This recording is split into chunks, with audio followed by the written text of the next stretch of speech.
আজি আৰু এটা নতুন ভিডিঅ' লৈ আহিছোঁ। মানে চবেই কৈ আছিলে যে পঢ়াত মন বহা নাই, এক্সাম আহি পালে, তো এতিয়া আমি কি কৰা যায়। তো সেইবাবে ভাবিলোঁ এটা মটিভেশ্যনৰ ভিডিঅ' বনাই দিওঁ। আৰু মই এতিয়া বৰ্তমান আছোঁ থাইলেণ্ডৰ ক্ৰাবিত, আৰু one of the most luxurious মানে এখন ৰিজৰ্ট। তো ইয়াতে আহি মানে ভাবিলোঁ তোমালোকক যিহেতু এক্সামলৈ আৰু 10 দিন সময় আছে, ভিডিঅ'টো যেতিয়া আপলোড দিম তেতিয়া এক্সামলৈ 10 দিন সময় থাকিব। তো এইখিনি সময়ত তোমালোকে কেনেদৰে পঢ়া উচিত, যিখিনি মানে পঢ়া কমপ্লিট হৈ গ'ল সিহঁতে যদি ভাবি লয় যে মানে আমি চব পাৰোঁ, এই 10 দিন আমি একো নপঢ়োঁ, তেনেকুৱা হ'লে নহ'ব। এই 10 দিন তোমালোকে যিমান পাৰা মানে টেষ্ট পেপাৰবিলাক এখন এখনকৈ ছল্ভ কৰা। মানে এনেকুৱা কৰা, ধৰা এক্সাম যদি 10 বা 11 তাৰিখে আছে, প্ৰথমটো এবাৰ অসমীয়া আছে, তাৰ পৰা 4 দিনমান বাদ দি দিয়া। মানে তুমি 5 তাৰিখ মানলৈকে আৰু যি এসপ্তাহমান সময় আছে 5 তাৰিখ মানলৈকে, এইখিনি সময়ত এখন এখন টেষ্ট পেপাৰ ছল্ভ কৰা। আৰু মটিভেশ্যন লাগে বুলি চবেই কৈ থাকে, পঢ়াত মন নবহে। তোমালোকক মই এটা উদাহৰণ দিছোঁ। মই এতিয়া য'ত আছোঁ এইখন one of the luxurious resort হয়, ক্ৰাবিত। তো ইয়াতে মই কমপ্লিটলি নিজৰ পইচা দি আহিছোঁ। আৰু মানুহে কয় ন এটা চৰকাৰী চাকৰি কৰি লাইফত কি কৰিব পাৰিব, মই এয়া কৰি আছোঁ। ইয়াত আহিছোঁ আৰু 10 দিনৰ কাৰণে আহিছোঁ। মানে মই 3-4 দিন থকা নাই, ইয়াতে 10 দিন এই গোটেই দেশখনত আছোঁ কমপ্লিটলি। অকল মই নহয়, মোৰ লগত মোৰ ৱাইফ আহিছে, আমি 2জন আহিছোঁ একেলগে। মই নিজৰ মন পচন্দৰ বস্তু কিনিছোঁ, ড্ৰোন কিনিছোঁ, কেমেৰা কিনিছোঁ।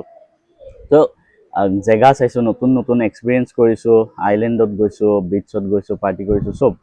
তো এইখিনি যদি তোমালোকেও লাইফত কৰিব বিচাৰা, অলপমান কষ্ট কৰি পঢ়িব লাগিব, তেতিয়াহে এইখিনি পাবা। কাৰণ পঢ়া শুনা নোহোৱাকৈ একো নহয়। চোৱা, বহুতে ক'ব এতিয়া কি আমি ইউটিউব কৰি ল'ম, আজিকালি ইনফ্লুৱেঞ্চাৰ হোৱাৰ বহুত সেইটো আহিছে ন, আমি এইটো ইউটিউব কৰি ল'ম, নহ'লে আমি বিজনেছ কৰি ল'ম। মই মানে এক্সাম্পল দিছোঁ তোমালোকক।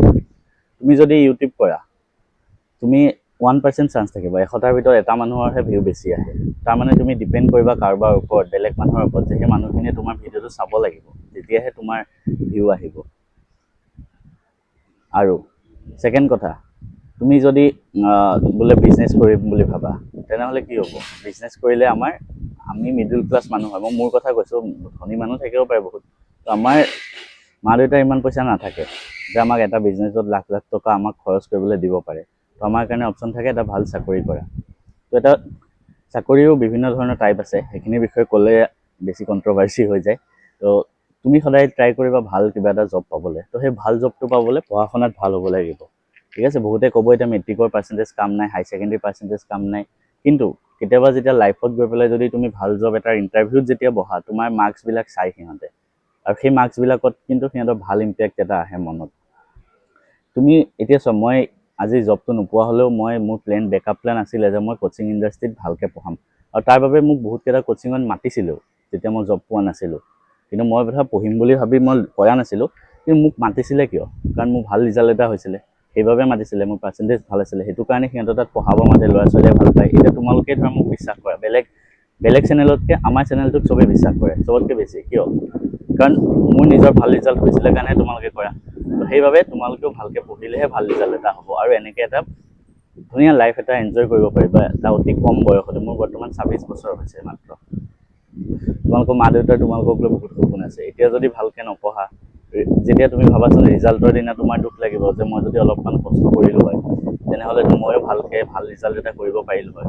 তো এতিয়াই তুমি ভালকৈ পঢ়ি লোৱা, কমফৰ্ট জোনটোৰ পৰা আঁতৰি আহা, যাতে লাইফত তুমি পিছত ৰিগ্ৰেট কৰিব নালাগে যে মই আগতে ভালকৈ পঢ়া হ'লে মোৰ ভাল হ'ল হয় হয়তো। গতিকে সেইবাবে কৈছোঁ, ভালকৈ পঢ়া। যেতিয়া পঢ়াত মন নবহে, মই কোৱা কথাখিনি ভাবা। তোমাৰ মা দেউতাই কিমান কষ্ট কৰিছে তুমি নাজানা, তোমাক নেদেখুৱায়। তেওঁলোকে হয়তো ভাল লগা কাপোৰ এটা নল'ব পাৰে বিহু পূজাত, কিন্তু তোমাৰ কাৰণে নিশ্চয় ল'ব সেইটো বস্তু। তেওঁলোকৰ কিছুমান ঘৰত এনেকুৱা থাকে, ধৰা বিহু পূজাত কাপোৰে নলয় কোনেও মাক দেউতাকে, কিন্তু ল'ৰাটোৰ কাৰণে কিতাপখন কিন্তু ভালকৈ কিনি দিয়ে। এতিয়া আজিকালি কিতাপৰ কিমান দাম তুমি দেখিছা, কিমান খৰচ, স্কুলত কিমান খৰচ, প্ৰাইভেট স্কুলত প্ৰত্যেকটো বস্তুৱে তোমাক মা দেউতাই দি আহিছে। তোমাক কেতিয়াও সেইটো অভাৱ অনুভৱ কৰিব দিয়াই নাই। তুমি ভালকৈ পঢ়া, তুমিও পাবা। মই সৰুতে ইমান বেছি ডাঙৰ বস্তু একো পোৱা নাছিলোঁ, ময়ো মিডল ক্লাছ মানুহে হয়। আৰু তোমালোকে যে কৈ থাকা আমাৰ এইটো নাই, আমাৰ এইটো অভাৱ, সেইটো অভাৱ, তুমি এনেকৈ ভাবিছোন তোমাতকৈওতো অভাৱত কোনোবা আছে। কোনোবা ল'ৰা ছোৱালীটো ফুটপাথত পঢ়ি আছে, সিহঁতেও ভাল ৰিজাল্ট কৰে কেতিয়াবা, ঠিক আছে। তো তোমাৰতো থাকিবলৈ এখন ঘৰ আছে, খাবলৈ ভাত আছে, ৰুটি পোৱা সময়ত সেইখিনি পোৱা ন, কিন্তু নোপোৱাকৈও বহুতে ভাল ৰিজাল্ট কৰি আহিছে। গতিকে সেইটো নাভাবিবা যে তুমি অভাৱত থাকি ভাল ৰিজাল্ট কৰিব নোৱাৰা। এনেকুৱা বহুত ৰিয়েল লাইফ এক্সাম্পল আছে যোনে চাকিৰ পোহৰত বৰ্তমান সময়তো চাকিৰ পোহৰত পঢ়ি ভাল ৰিজাল্ট কৰিছে। যে চবকে বেষ্ট উইচেছ থাকিলে ভালকৈ পঢ়া, কষ্ট কৰা, চবৰে ভাল হ'ব।